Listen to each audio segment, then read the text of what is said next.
Napilitan ako makipag-ana-ana kay tricycle driver dahil wala akong pamasahing pambayad sa kanya. Alam kong mali kung bakit naibigay ko ang sarili ko kapalit ng aking pamasahe kay manong driver. Kasi nagagalit siya, ayaw na talagang pumayag eh. Pero wala na akong magawa. Nandito ako para ibahagi ko sa inyo ang karanasan ko sa buhay. May mga kapatid akong dalawa. Actually ako po yung panganay at kaya bilang panganay nag-aaral ako ng mabuti para ito po ang susundin ng mga kapatid ko. Hindi ako nagkaroon ng jowa kahit maraming nagkakagusto. Sa akin binaliwala ko iyon. Iniisip ko kasi ang kinabukasan ko, lalo na ang kahirapan namin. Pangarap kong maiahon sa kahirapan ang pamilya ko. Dahil ulan at init ang pagtatrabaho nila para sa amin, na-realize ko sa sarili ko na mahal talaga kami ng mga magulang namin dahil ginawa nila lahat kahit alam namin na mga pagod na ito. Isa akong mag-aaral sa kolehiyo at yung mga kapatid ko ay mga junior high pa ito. Malayo ang bahay namin kaya hinahanapan ako ni mama na matutuluyan ko doon. Ang hirap malayo sa mga magulang Ate Lai. Dahil kung nasa bahay ka lang lahat ng gawain ay yung mama ko ang gumagawa. Nanibago ako doon sa boarding house.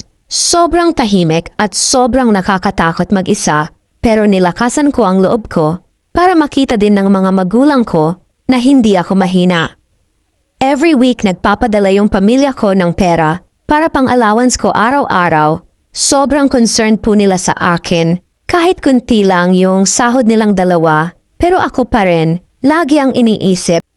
Kaya iniisip ko sa sarili ko, kapag makatapos lang ako sa pag-aaral, ako na din yung magsusuporta sa pamilya ko.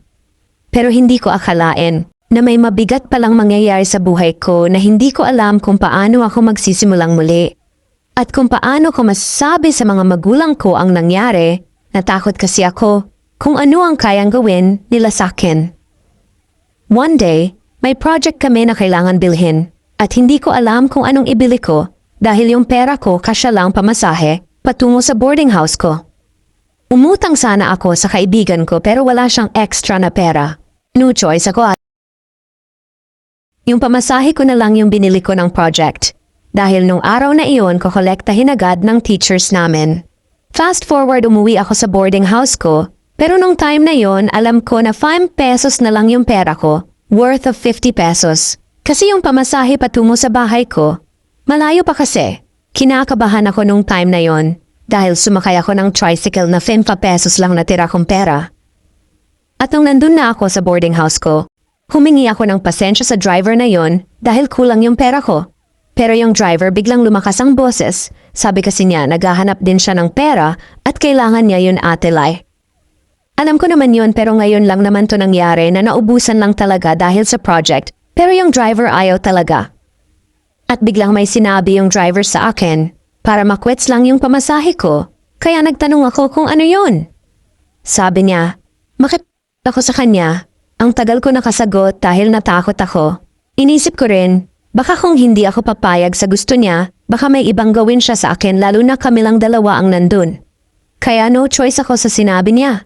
Months ago nagtaka na ako kung bakit hindi na ako dinatnan ng 2 buwan, wala akong alam anong gagawin ko. Kundi hinahayaan, kulang hanggang sa lumalaki na talaga ang tiyan ko nung umabot ng 4 na buwan Ate Lai. Kaya bigla kong napaisip na siguro ito na ang bunga ng pangyayari. Ngayon natakot ako paano ko masasabi sa mga magulang ko paano na ang pangarap ko sa pamilya ko na wala na lahat dahil sa dinadala ko. Please give me some advice. Gusto ko kasing ipalaglag ito lalo na ngayon hindi pa alam ng mga magulang ko.